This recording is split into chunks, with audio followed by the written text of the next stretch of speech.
This year is a World Cup year compared to 4 years ago when we had games here. You're losing a few more players more than likely this time round. Is that going to throw up different headaches for you?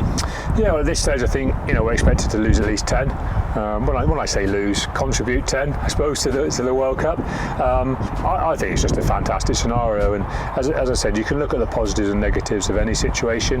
The positives are that we've got the quality of players who are capable of playing in the World Cup, some of them for some of the absolutely frontline teams. That then also means that we as a club have to aim to develop that next group of players to be able to come in and start the Premiership season and do well for us. We've done that in the past. That's always been one of the strengths of the club, is that we've been able to work with a large group of players and get them to sing from the same hymn sheet and see the same qualities that we expect to see every Saturday out here at Sandy Park, and we just develop a strong core and a strong ethos around the club. I think it's fantastic. If you want international quality players playing in your side, that's the kind of player we want to attract to come here. It's the kind of player we want to develop here. I don't really see any negatives in having a lot of international players. You don't really want players here who aren't good. You want players here who are good. You want players here that other clubs want and feel jealous about. You want players here who international teams want to pick, and that's the kind of player we want to have here, as I say, playing every week. With that in mind, Rob, does that mean that in previous pre-seasons, some guys think, will I get my chance? Certainly guys that are here in the squad will get their chance in pre-season now, because there'll be guys away. They have to, you've got to grasp it now. There's not going to be many guys in the senior squad who turn up for day one training are probably not going to play in that first 5 or 6 weeks of the season. There is some truth to that. But again, that, as you say, that gives us a real nice direction and a real clarity to what we want to achieve in pre-season. We want to push on again. At the end of the day, I can't sit here and say any different to we weren't good enough last year. We weren't good enough to win the competition.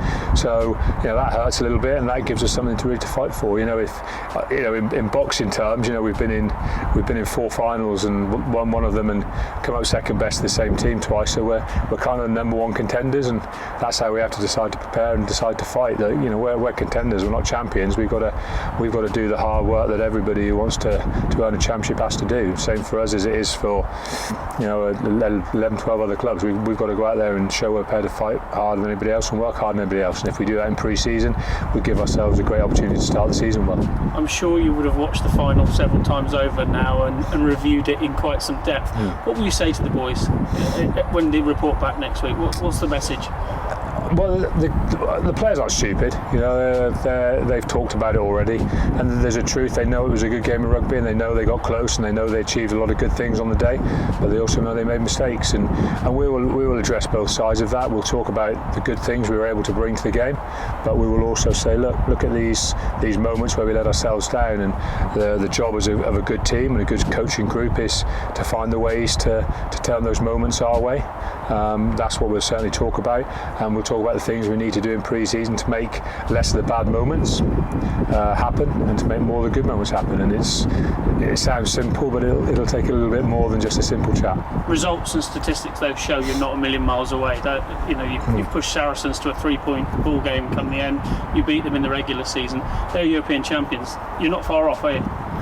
No, but we have also lost 3 finals to them, and it's something that we've got to use any hurt and any pain in the right way. We've got to make sure we're still developing as a coaching group, and we've got to work very hard to make sure the players are still developing as many as they can. One of my jobs as director of rugby here is to make sure that the squad and the quality of the squad and the strength of the squad is growing all the time as well. The job of Rob Gibson, our head of our academy, is to make sure our academy is improving year on year. There's a lot of things we've got to do here to make sure that we're moving on just to keep pace, because every other team will be fighting to move on this year as well, and that's what we're going to do. We're going to work very hard in this pre-season. We've always done that very well in the past, and I always think your pre-season and your early block of Premiership games is where you build the foundation for your season. Traditionally that's been a strength of ours, and we've got to make sure that we don't take that for granted, because the minute we become complacent we'll become a pretty average team. My job when the lads turn up next week is to make sure that we're fighting on all fronts and we're not taking anything for granted. Finally, fixtures are out next week. Rob, I don't want to ask you who you want first up, but will the Premiership be even tougher next year? People have said it was the toughest last year. Will it be even tougher next year? I think it'll be very similar. There is a reality that you saw even last season, even though we had a really good regular season, you always felt watching other rounds and watching most games that there was always games there where teams could turn it on. and you could never really predict result after result after result for any team. And I think that will only continue. I think London Irish look like they've recruited very strongly. Bristol, now that they've set some foundations, will drive on and play it in a way that certainly challenges a lot of sides. You have a team like Leicester who will certainly be flying to not have that kind of a start to the season that puts them under that kind of pressure. And again, you'll have teams like Harlequins and the teams who fought to get in the top four, like Northampton, who will be fighting all out to get there again. The teams who slipped out of the top four, they'll be fighting flat out to get there. Teams that have dropped out of Highland Cup rugby, they'll be fighting flat out to get there. There isn't many teams who haven't got real points to prove next season. I feel we've got a point to prove, so we should be working really hard. Saracens will feel they've got a point to prove, and they're going to keep everybody underneath them. They'll have a point to prove. That's what will make it such a good season, but that's what attracts people to it. That's why we're getting sellout crowds here, and that's why it'll be another fantastic season.